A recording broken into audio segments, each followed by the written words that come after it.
오늘은 시편 42편 인생의 갈망과 낭망, 소망에 대해서 말씀을 나누도록 하겠습니다.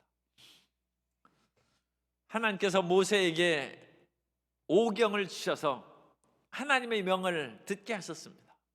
그 하나님의 다섯 말씀을 듣고 이스라엘 백성들이 감사로 화답한 것이 시편 150편입니다.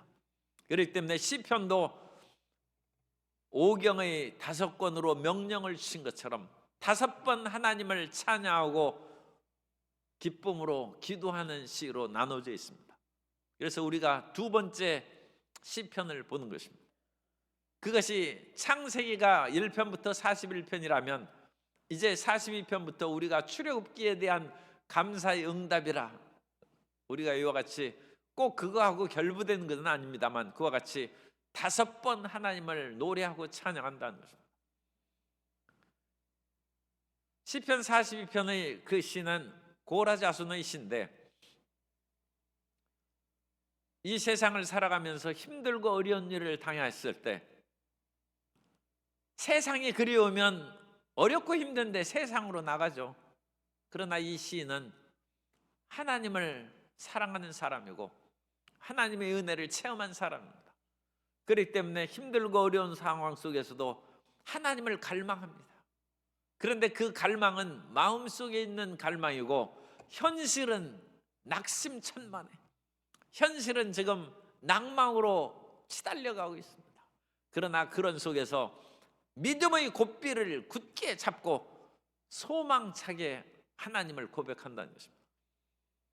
시편 42편과 43편은 원래 하나의 시편으로 되어 있었다고 그같이 보고, 사본에 있어서는 시편 42편과 43편이 하나의 시편으로 묶여 있는 그런 히브리어 사본이 있습니다. 그런데 그 사본보다는 나누어져 있는 사본이 더 고대 사본이기 때문에 우리는 42편과 43편을 나눠 놓고 있습니다. 그런데 이 시 두 내용은 같습니다. 우리가 5절에 보면 내 영혼아 내가 어찌하여 낙심하며 어찌하여 내 속에서 불안해하는가, 11절에 다시 되어 있습니다. 내 영혼아 내가 어찌하여 낙심하며 어찌하여 내 속에서 불안해하는가. 그러므로 1절부터 5절까지가 한 단락이고 6절부터 11절까지가 한 단락이고 43편 1절부터 5절까지가 또 한 단락입니다. 그래서 43편 5절에 보면 똑같은 말씀입니다. 내 영혼아 내가 어찌하여 낙심하며 어찌하여 내 속에서 불안해하는가. 글자 한자 틀리지 않고 똑같은 구절이 5절, 11절 또 43편 5절에 반복되어 있어서 이것은 원래 하나의 시편이었던 것으로 그와 같이 생각합니다. 그 하나의 시편이지만 우리에게 가르쳐 주는 것은 어떠한 일이 있어도 하나님을 갈망하는 사람은 세상의 일에 낙심하지 아니하고 소망을 가진다는 것입니다. 우리 옆에 계신 분에게 낙심하지 말고 소망을 가집시다. 우리가 명절이 되니까 억지로 부모님을 뵙기 위해서 또 고향을 찾아오는 그런 사람들도 있습니다만 어떤 면으로는 갈망이 있어요. 부모님을 뵙고 또 형제들과 흩어진 친척들을 보고 싶은 갈망이 있는 거예요. 그래서 현실이 어렵고 힘들어도 이 갈망에 이끌려서 오는 것입니다. 그리고 그 갈망 가운데 하나는 것은 명절의 음식이죠. 그래서 내가 고향의 음식을 먹고 싶다. 그 갈망이 있어요. 그래서 집에 와서 그 음식을 먹으면 바로 이 맛이야 하면서 마음의 기쁨과 감격을 느끼는데, 서울에 가거나 아니면 결혼한 지 한 몇 년 지나서는 집에 내려오면 어머니가 해주시는 음식이 자기의 갈급함을 채워주는 거예요. 그런데 5년, 10년, 20년 지나면 그 입맛이 안 나요. 좀 심하게 얘기하면 변심했기 때문에 왜? 아내의 음식에 젖어들어 가지고 어머니 음식 맛을 잃었어요. 어머니 실력이 줄은 것이 아니라 자기 음식 맛이 변했어요. 그래서 이제는 아내의 음식이 더 맛있어요. 그럼 어머니는 좀 섭섭하겠죠. 옛날에 우리 선배 목사님이 일제시대 때 와세다 대학을 다녔는데, 옛날이나 오늘날이나 오늘날에는 좀 변하긴 했어요. 한국인은 김치를 먹어야죠. 그리고 이 전라도의 맵고 짠 김치가 사람의 마음에 깊은 인상을 줍니다. 밋밋한 음식은 별로 그와 같이 아주 갈망을 일으키지 않습니다. 그런데 그 김치를 고국에서 보내주는 거예요, 일제시대. 그럼 그 김치를 뚜껑을 열고 그것을 개봉하면 그 기숙사에 있는 일본인 친구가 코를 막고 뛰쳐나간다.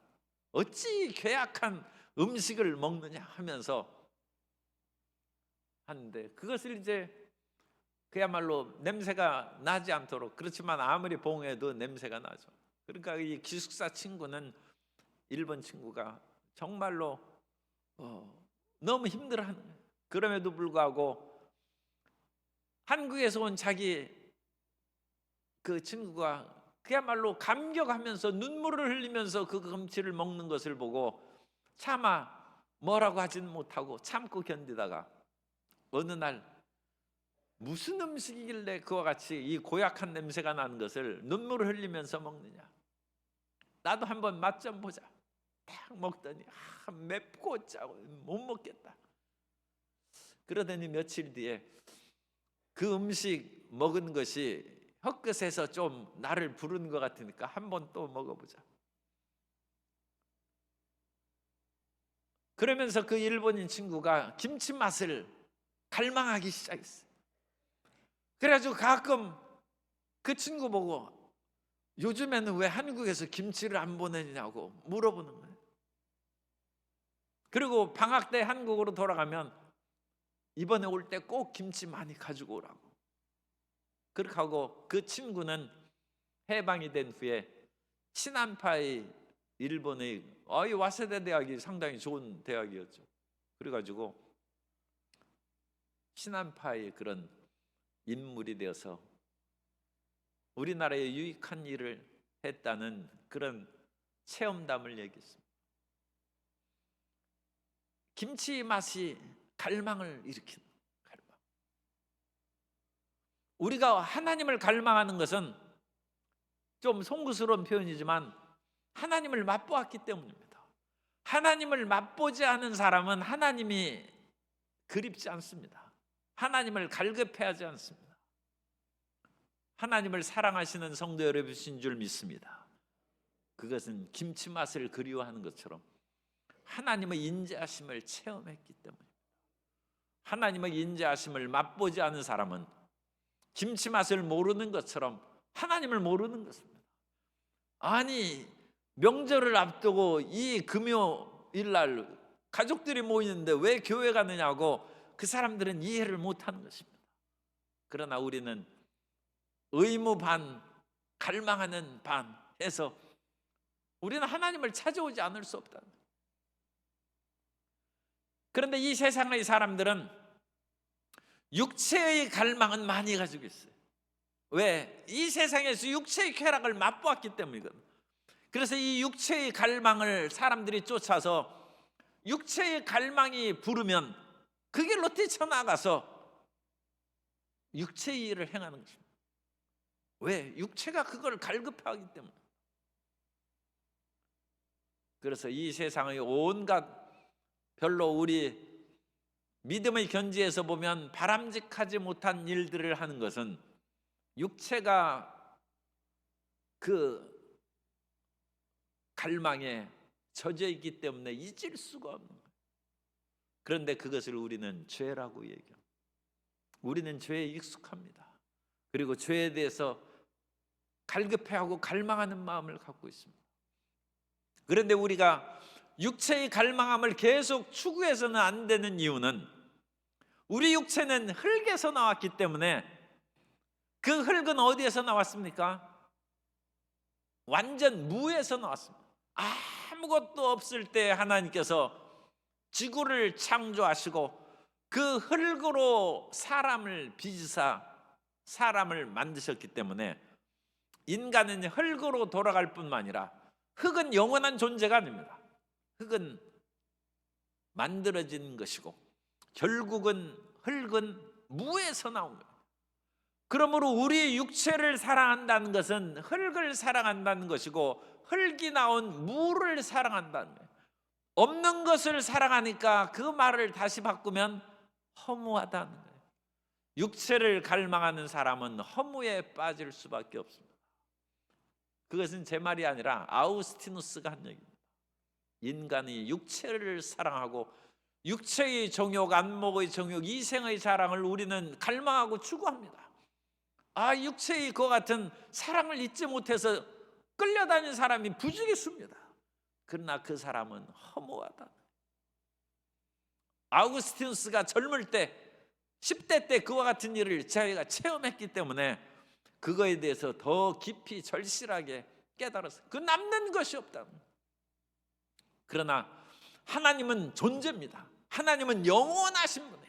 이 세상의 모든 것은 영원한 것이 없습니다. 그러나 하나님만이 영원하시고 하나님 안에 있는 우리도 영원히 살게 된 줄 믿습니다. 그러므로 하나님을 갈망하는 사람은 영원한 삶을 살아가는 것이고 육체를 갈망하는 사람은 육신의 종욕, 안목의 종욕, 이생의 자랑을 갈망하는 사람은 허무에 빠지고 무의미에 빠지고 사라져 버린다는 것입니다. 그런데 이 시인은 이 육체의 갈망을 벗어버리고 사람이 태어나면 육체로 태어나서 살기 마련이죠. 그런데 거기에서 대변화가 일어나서 하나님을 사랑하는 사람이 되어서 하나님을 맛보아하는 것입니다. 그래서 하나님을 갈망하는 거예요. 그런데 하나님을 아는데 이 세상은 육의 세상이 그야말로 태반입니다. 육적인 일로 사람들은 말하고 얘기하고 모든 것을 물질의 그런 획득이라든지 권력의 획득도 육체의 정욕과 안목의 정욕과 이생의 자랑을 위해서 행하는 거예요. 그런데 영원한 세계하고는 거리가 멉니다. 그렇기 때문에 이 영원한 하나님을 맛보지 않은 사람들은 이 하나님을 알고 이 세상의 육체의 세계에서 좀 거리가 먼 사람들을 조롱하고 그들이 지위가 조금 높고 권력을 가지면 핍박하기 마련입니다. 그래서 3절에 보면 사람들이 종일 내게 하는 말이 내 하나님이 어디 있느냐 하고 하오니 내 눈물이 주야로 내 음식이 되었다. 이분은 권력이 좀 없어요. 그래가지고 그 억압과 핍박에 지금 눌려서 또 하나님을 갈망하는 이 시인은 병이 들었어요. 그렇기 때문에 하나님을 안 믿는 건강한 사람들이 너는 하나님을 믿으면서 왜 아프고 질병 가운데 그와 같이 헤매이고 있느냐, 그러면서 조롱한다는 것입니다.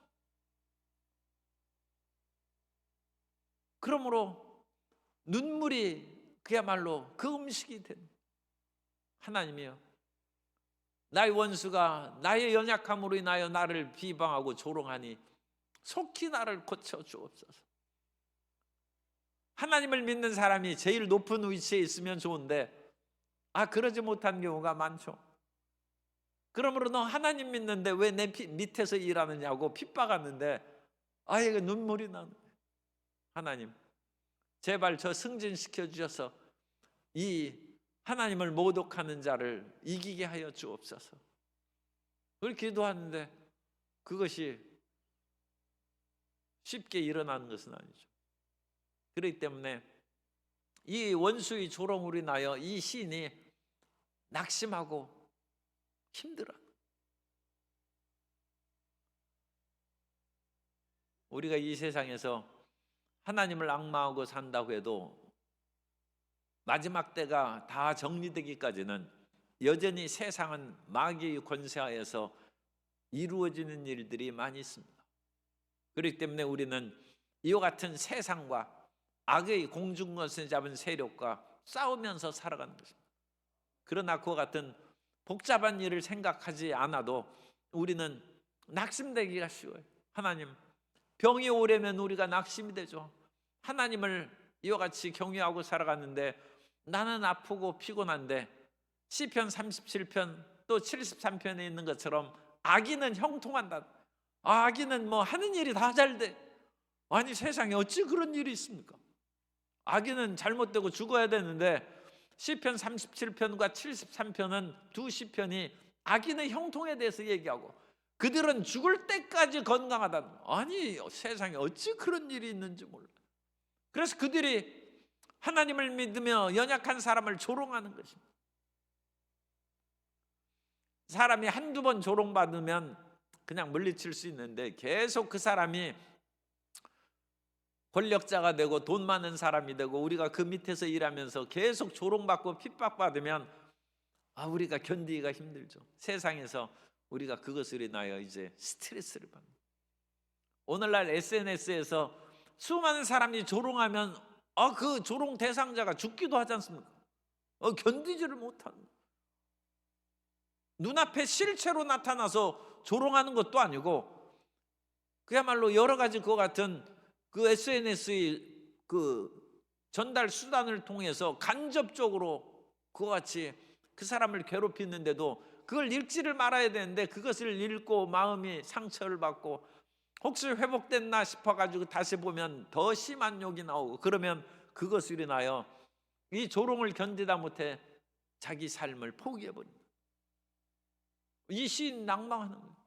하나님을 갈망하는 사람이 마음이 낙심된다. 낙심되고 고통을 받고 그러니까 이 시인은 4절에서 이전 일을 생각하는 거예요. 내가 전에 성의를 지키던 무리와 동행하여 믿음의 친구가 있는 것은 엄청난 축복입니다. 그런데 이 시인은 이제 병이 걸렸거나 아니면 어느 지역에 떨어져서 지금 하나님의 백성들과 함께 어울려 예배하고 찬양하는 그런 생활을 하지 못하는 것 같아요. 그래서 이전에 하나님을 믿고 즐겁게 예배드리고 유월절을 지키고 초막절을 지키고 오순절을 하나님 앞에 지키고 예배드리는 그 날들을 생각하니까 정말 더 눈물이 나오는 거예요. 그들과 함께 기쁨과 감사의 소리를 내며 그들을 하나님 집으로 인도하였더니 이제 이 일을 기억하고 내 마음이 상하노라. 그 모든 사람들은 지금 어디에서 무엇을 하고 있을까? 고향에 돌아와 보니 그리던 사람은 없고 나의 이전 친구들은 다 어디에서 무엇을 하는지 오히려 더 고향에 오니까 마음이 상하고 낙심이 된다. 사람이 힘들고 어려울 때가 있는 것입니다. 그래서 마음이 낭망이 되는 거예요. 그러나 이 마음의 낭망을 이길 수 있는 그 길은 우리가 믿음과 소망과 사랑은 항상 있다고 하는 것처럼 우리의 믿음으로 하나님을 소망하는 것입니다. 하나님께서 나에게 더 많은 사람들을 붙여주시고 함께하여 주셔서 기쁨 가운데 살아갈 날을 반드시 오게 할 것이다. 하나님을 소망하는 거죠. 영원한 하나님의 나라에서 함께 예수님과 모든 나의 하나님의 자녀들, 동료들과 함께 그 잔치상에 참여하는 즐거움을 내가 누리게 될 것이다. 그 일을 바라보고 소망하는 것입니다. 그래서 5절에 보면 이 모든 어려운 일이 있어도 내 영혼아 내가 어찌하여 낙심하며 어찌하여 내 속에서 불안해하는가. 너는 하나님께 소망을 두라. 그가 나타나 도우심으로 말미암아 내가 여전히 찬송하리로다. 이것은 믿음으로 끌어올리는 거예요. 지금 현재 상황으로서는 조금도 조금도 개선의 기미가 없어요. 그럼에도 불구하고 이 시인은 어떠한 어려움과 낭망되는 일이 있어도 그것으로 무너지지 않는다. 우리는 우겨쌈을 당하여도 쌓이지 않는다. 그건 우리 속에 믿음이 있기 때문입니다. 오뚜기가 아무리 넘어져도 다시 일어난 것처럼 우리 속에 믿음과 소망과 사랑이 있기 때문에 우리는 아무리 원수가 우리를 밟고 쓸어 넘어뜨려도 우리는 다시 일어난다는 것입니다. 그래서 우리는 어떠한 일이 있어도 영혼아 낙심하지 말라. 항상 그걸 외쳐야 돼. 내 영혼아 따라서서 내 영혼아 낙심하지 말라. 내 영혼아 내가 어찌하여 낙심하며 어찌하여 내 속에서 불안해하는가. 불안해도 하지 말라는 것입니다. 지금 마음은 불안하죠. 사람들이 조롱하고 손가락질하는데 마음이 불안하죠. 그래서 그 마음에 하나님의 말씀으로 그런 때마다 채워야 돼. 마음이 불안하고 낙심될 때는 성경을 소리내어 읽으시기 바랍니다. 성경을 소리내어 읽어야 돼. 이사야 41장 10절에 두려워하지 말라 내가 너와 함께 함이라. 놀라지 말라 나는 내 하나님이 됨이라. 내가 너를 굳세게 하리라. 참으로 너를 도와주리라. 참으로 나의 의로운 오른손으로 너를 붙들리라. 보라 내게 노하던 자들이 수치와 욕을 당할 것이요 너와 다투는 자들이 아무것도 아닌 것 같이 될 것이며 멸망할 것이라. 그러면서 이 세상 사람들을 두려워하지 말고 우리는 하나님께 소망을 두라는 것입니다. 내 속에 불안해하지 말고 너는 하나님께 소망을 두라. 시편 121편 1절 이하에 보면 시편 121편 1절 이하에 내가 산을 향하여 눈을 들리라. 나의 도움이 어디서 올까? 나의 도움은 천지를 지으신 야훼에게서로다. 야훼께서 너를 실족하지 아니하게 하시며 너를 지키는 이가 졸지 아니하시리로다. 이스라엘을 지키는 이는 졸지도 아니하시고 주무시지도 아니하시리로다. 지금 내가 조롱받고 낙심하는 또는 질병과 삶의 곤고함 가운데 파묻혀 있을지라도 하나님은 졸지 아니하시고 주무시지도 아니하고 하나님은 우리를 버리시지도 아니하고 여전히 우리를 지켜보시고 여전히 우리를 사랑하신다는 거예요. 따라서 하나님은 나를 지켜보시고 나를 사랑하십니다. 낙심하지 맙시다. 하나님이 안 보시는 것 같아도 하나님이 안 보실 까닭이 없지 않습니까? 우리가 아무리 작은 믿음을 가지고 있다 할지라도 하나님은 전지전능하신 하나님이신데 어찌 하나님이 우리를 보시지 않고 계시겠습니까? 하나님은 피곤하고 곤비함이 없는데 하나님이 주무시고 피곤하셔서 우리를 돌보시지 않는다. 그런 일이 어찌 있겠습니까? 그렇다면 우리가 지금 조롱받고 여러 가지로 고통을 당한다 할지라도 인내해야 돼. 참고 기다려. 아무리 어려운 일이 있어도 하나님은 우리를 마지막에 건지실 것입니다. 지킬 만한 것보다 내 마음을 지키라. 생명의 근원이 이에서 남이라. 우리는 끝까지 하나님을 믿고 낙심하지 말고 전진해 나아가야 될 줄로 믿습니다. 그러므로 시편 56편 8절 이하에 보면 이 하나님의 대전환을 시편 56편에서 얘기해요. 나의 유리함을 주께서 계수하셨사오니. 율이 떠돌아다니는 거예요. 지금 이 사람이 떠돌아다니는 것을 주께서 계수하셨사오니 나의 눈물을 주의 병에 담으소서. 얼마나 눈물을 많이 흘리는지 눈물병이 있어요. 이것이 주의 책에 기록되지 아니하였나이까? 내가 아뢰는 날에 내 원수들이 물러가리니 이것으로 하나님이 내 편이심을 내가 아나이다. 내가 하나님을 의지하여 그의 말씀을 찬송하며 야훼를 의지하여 그의 말씀을 찬송하리로다. 내가 하나님을 의지하였은즉 두려워하지 아니하리니 사람이 내게 어찌하리요. 지금 눈물을 흘리는 사람이 이 뒤에 내가 찬송을 하며 내가 하나님을 의지하였은즉 두려워하지 아니하리니 사람이 내게 어찌하리요. 담대함을 선언한다. 그래서 이 시편에, 특히 탄식 시편에 있어서 시편의 5분의 2가 탄식시라고 했죠. 그런데 이 탄식 시편 가운데 다 절망하고 낙심하면서 이제 정말 못 살겠다, 그런 식으로 시편이 끝나지 않습니다. 아무리 힘들고 어려워서 내 병이 고쳐지지 않고 원수는 나에게서 여전히 득세해서 나를 괴롭히고 내가 살 길이 없습니다, 그렇게 끝나는 것이 아니라 살 길이 없습니다 하고 그 마지막에는 그러나 나는 나를 도우시는 하나님으로 말미암아 찬송하리로다.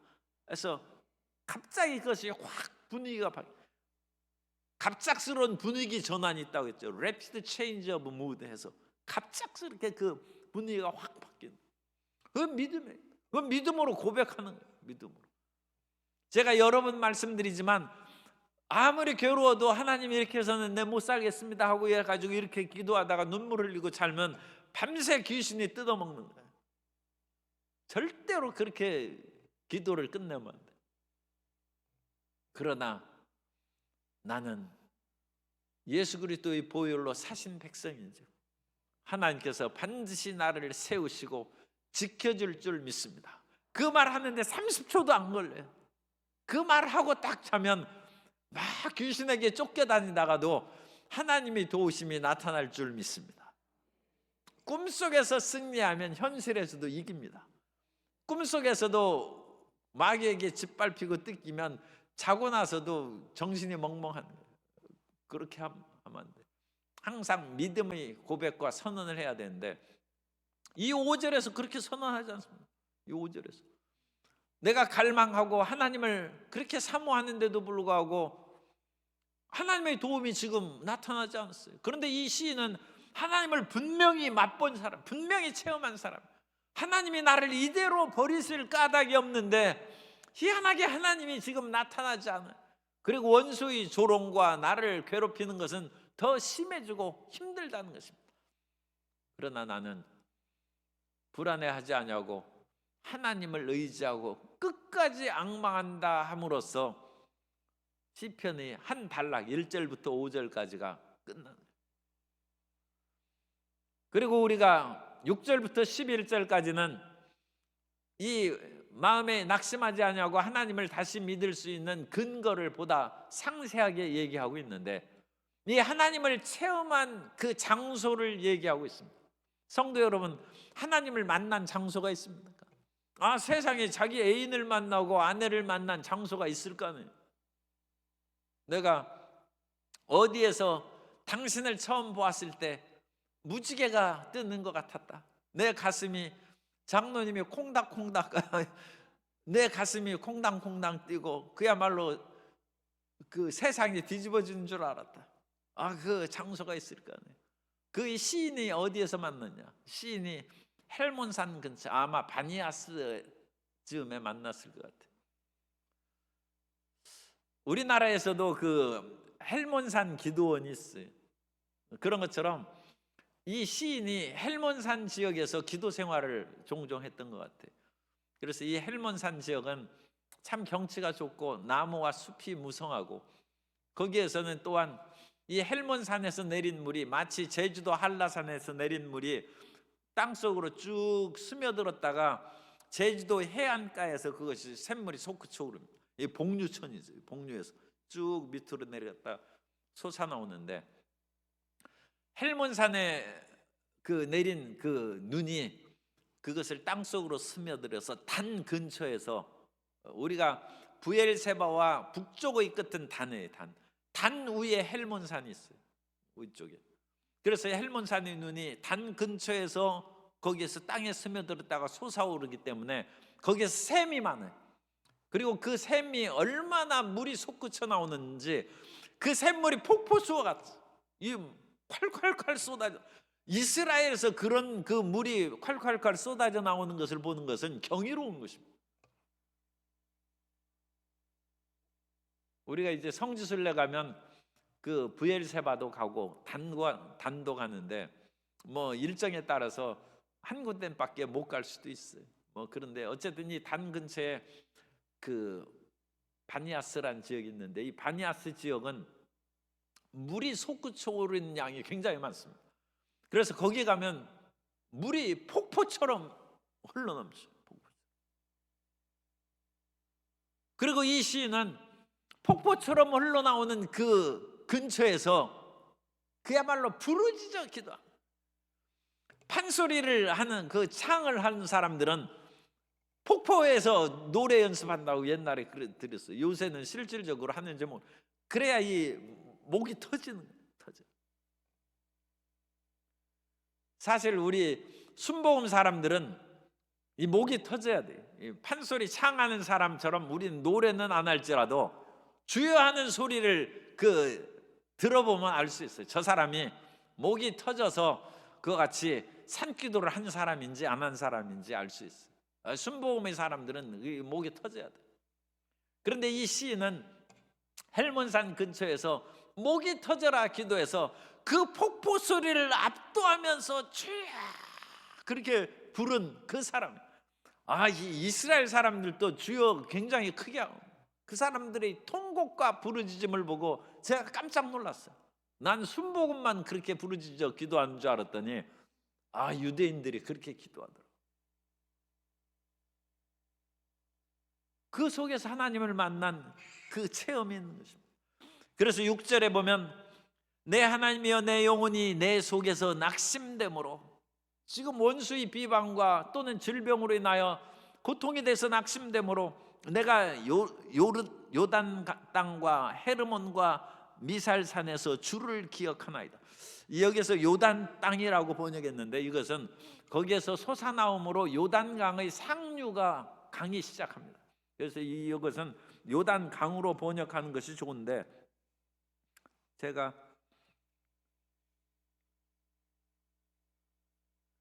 현대인의 성경으로 42편 6절을 읽어드리겠습니다. 6절을 현대인의 성경으로 읽어드리면 내 하나님이여 내 영혼이 내 속에서 낙심함으로 요단강이 흐르고 헤르몬산과 미살산이 우뚝 선 이곳에서 내가 주를 기억합니다. 헤르몬산은 우리가 아는 산이고 2844m입니다. 백두산부터 한 70m 높아요. 그래서 백두산도 눈이 하얗게 내리니까 백두산 아니에요. 그러나 헬몬산도 봄에까지 그 눈이 덮여 있어요. 그런데 그렇게 높은 산은 아니고 백두산보다 한 70m 높아요. 백두산이 2744m고 70m 더하면 2814m. 헤르몬산이 70m 백두산보다 높습니다. 그러니까 백두산하고 비슷한 거예요. 그리고 이 헬몬산 산봉우리 옆에 다른 산봉우리가 미살산입니다. 그러니까 같은 산이라고 얘기하면 돼요. 그리고 거기에서부터 이 헬몬산에 내린 이슬이 요단뜰을 적신다는 것처럼 물이 흘러내려와서 요단강이 시작됩니다. 그래서 내가 요단강이 흐르고 헤르몬산과 미살산의 우뚝 선 이곳에서 내가 주를 기억하는데, 거기에서부터 좀 내려오면 약 4km 떨어진 그곳에 바니아스라는 것과 같은 폭포처럼 물이 샘솟듯 솟아올라서 흘러내오는 지역이 있어요. 그래서 그 7절은 그걸 얘기하는 거죠. 그래서 이 7절의 번역은 아마 이 지역을 번역한 사람이 안 가본 것 같아요. 그래서 이 주의 폭포 소리에 깊은 바다가 서로 부르는, 이 바다가 아니라 거기에서 물이 어째 나오는지, 이게 무슨 바다 같은 그런, 바다라고까지는 할 수 없어도 어쨌든 그 같은 엄청난 그런 물의 양에 감격하는 그런 것입니다. 깊은 물이 서로 부르며 주의 모든 파도와 물결이 나를 휩쓸었나이다. 이 시인은 틀림없이 이 솟아오르는 물 곁에서, 폭포 옆에서 기도하던 사람, 그리고 그 속에서 하나님을 만난 사람, 폭포를 뚫고 들려오는 주의 세미한 음성을 들은 사람, 강한 바람과 지진과 불 가운데서 엘리야가 주의 세미한 음성을 들은 것처럼 폭포 가운데 세상의 요동치는 그 소리 가운데 뚫고 내게 들리는 사랑의 음성을 들은 사람입니다. 세상의 어떤 그런 고통과 시끄러움과 우리를 조롱하는 그런 소리 가운데서도 내가 너를 사랑한다, 내가 너를 버리지 않고 내가 너를 세운다는 주의 세미한 음성을 듣게 되시기를 주님 이름으로 축복합니다. 이 나를 기억하는 거예요. 이 주님을 맛본 사람, 주님을 체험한 사람입니다. 그래서 그 일을 기억하고 이 일을 이기는 것입니다. 그래서 이 하나님을 만난 그것을 마음 가운데 기억하면 힘이 솟는 거예요. 힘이 솟아서 8절에 낮에는 야훼께서 그의 인자하심을 베푸시고 밤에는 그의 찬송이 내게 있어 생명의 하나님께 기도하리로다. 낮에도 하나님이 도우시고 밤에도 나를 지키시니 밤에도 찬송이 나. 어두운 밤에 찬송을 부르는 사람이 진짜 믿음을 가진 사람입니다.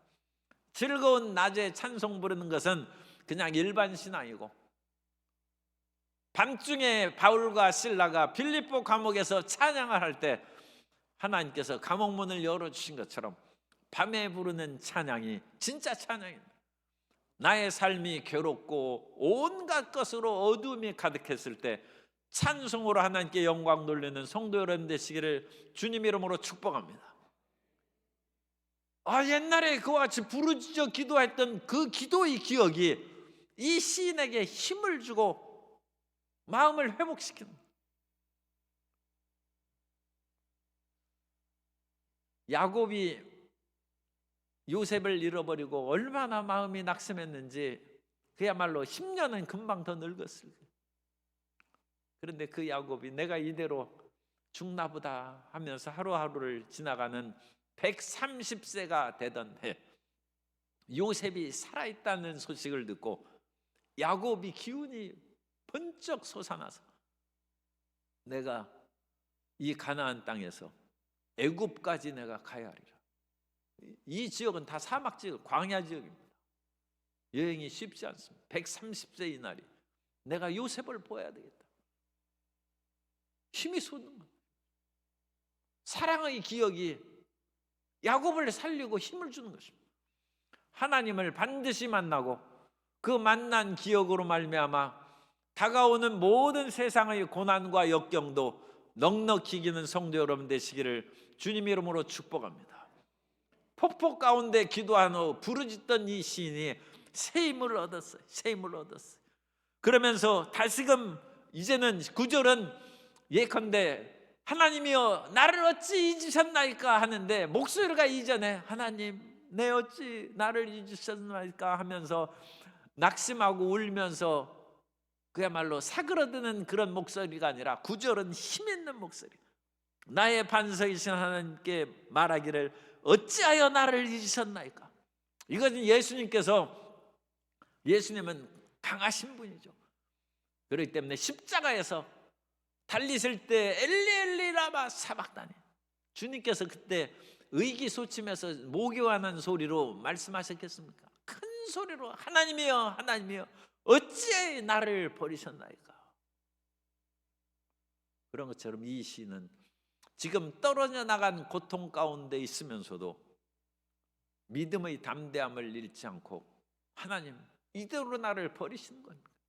이대로 놔두면 제가 죽습니다. 하나님 죽기 전에 나를 돌보아 주옵소서. 하나님 앞에 기도할 때도 그야말로 목숨을 걸고 힘을 다하여 하나님 내 이대로 죽습니다 하면서 힘없이 하면 그냥 정말 죽을 수도 있어요. 그때 온 힘을 다하고 하나님이 이거 쓸만하다, 조금 더 써야 되겠다 하고 이미 수명이 다 있어도 15년 히스기야를 연장시켜준 것처럼 그렇게 기도해야 돼. 어찌하여 나를 잊으셨나이까. 내가 어찌하여 원수의 압제로 말미암아 슬프게 다니나이까. 원수를 압제할 힘을 주옵소서. 능력을 더하여 주옵소서. 내 뼈를 찌르는 칼같이 내 대적이 나를 비방하여 늘 내게 말하기를 내 하나님이 어디 있느냐 하도다. 그야말로 원수의 말은 우리의 마음을 찌르고 뼈를 찌르는 칼 같다는 말 조심해야죠. 우리 말이 다른 사람을 찌른 말이 되지 않기를 바랍니다. 그러나 원수의 이와 같은 찌름이 있어도 우리 안 죽는다. 그래서 11절에 원수의 칼이 내 뼈를 찔렀는데 11절에는 내 영혼아 내가 어찌하여 낙심하며 어찌하여 내 속에서 불안해하는가. 너는 하나님께 소망을 두라. 나는 그가 나타나 도우심으로 말미암아 내 하나님을 여전히 찬송하리로다. 끝까지 소망 가운데 전진한 시인의 모습을 봅니다. 하나님을 체험함으로 갈급함이, 하나님을 멀리하면 보고 싶고 먹고 싶은 음식이 있는 것처럼, 고향에 와서 어머니 음식을 갈망하는 것처럼 하나님을 갈망하는 성도 여러분 되시기를 주님 이름으로 축복합니다. 원수의 조롱이 있고 내 삶의 고난이 계속되어 낭망이 되고 마음이 힘들어질 때에도 우리는 다시금 우리 마음 가운데 힘을 일으켜서 내 영혼아 내가 속에서 어찌하여 낙심해하고 어찌 불안해하는고 너는 하나님을 소망하라. 믿음으로 다시 일어나는 성도 여러분 되시기를 주님의 이름으로 축복합니다.